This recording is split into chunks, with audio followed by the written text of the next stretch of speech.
Tough numbers to digest this morning from the latest Consumer Price Index report. The U.S. Bureau of Labor Statistics says that prices rose 9.1% year over year in the month of June. Now, that's higher than many analysts had predicted. So-called core inflation, which excludes volatile items such as food and energy, was up 5.9% over the past 12 months. In a statement today, President Biden said that while today's headline inflation reading is unacceptably high, he noted it is also out of date. And he says that it does not reflect the full impact of recent decreases in gas prices. The president went on to say that tackling inflation is his top priority and that more progress is needed more quickly to get prices under control. So Sarah Ewall-Wice is here to break down what these numbers mean for our pockets, our wallets, our phones, which is where most of my money is kept. I just scan things now. I think we got to change that line about exactly. What does it mean for your pocketbook. Got to update it. Agreed. Sarah, what do these latest figures actually mean for the U.S. economy then?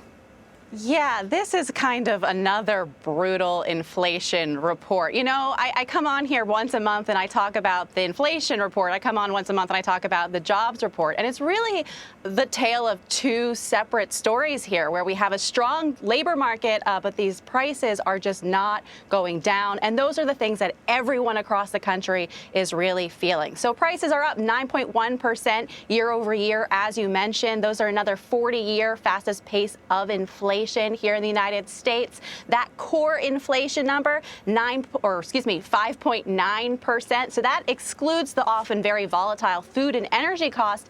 That actually is slightly down from 6%, but really not making a difference when it comes to what you're spending your money on at this point in time. Prices are actually up 1.3% in June after being up 1% in May. So that also increased. And these are really broad-based, as I mentioned. These are hitting kind of every aspect of the economy at this point. So what are some of the biggest increased costs that we're seeing, Sarah? One that will not surprise you, really driving this, the cost of gas. That is up 60% from a year ago, 11% in June. Energy costs up across the board.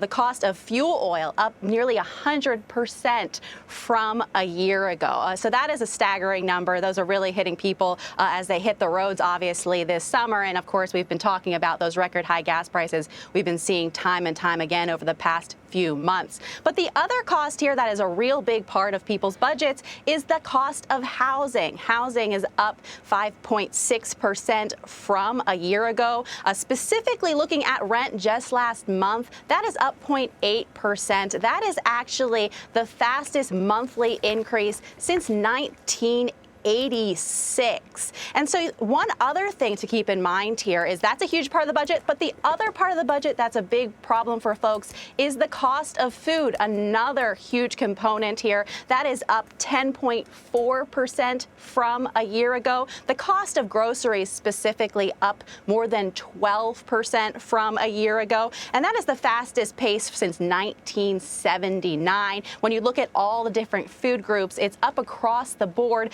5 of the 6 main food groups up by double digits. So these are really painful numbers for people back home.